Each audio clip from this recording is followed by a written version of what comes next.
তো দেখুন, আপনারও এসি যদি এরকম সাউন্ড করা শুরু করে, তাহলে সেই ক্ষেত্রে আপনি কি করতে পারেন বা এটাকে কিভাবে রিজলভ করবেন সেটা আমি দেখাবো। সেটা নিজেরাও করতে পারেন, বেকার ইঞ্জিনিয়ার ডেকে এত পয়সা খরচা করে কোনো লাভ হবে না। তো সাউন্ডটা শোনা যাচ্ছে, এই সাউন্ডটা রিডিউস করার জন্য মানে কমানোর জন্য কি করতে হবে? সর্বপ্রথমে আমাদের চলে যেতে হবে আউটডোর মেশিন সাউন্ড করলে আউটডোর মেশিনে চলে যেতে হবে। তারপর সেই আউটডোর মেশিনটা উপর ঢাকনাগুলো যেটা আছে ঢাকনাটা সেটা খুলে নিতে হবে।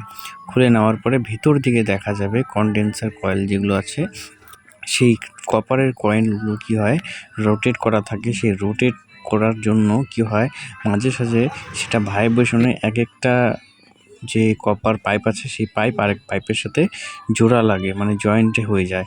সেক্ষেত্রে কি হয় যখন ভাইব্রেশন করে এই সাউন্ডটা আমাদের বোঝা যায় বা কানে আসে।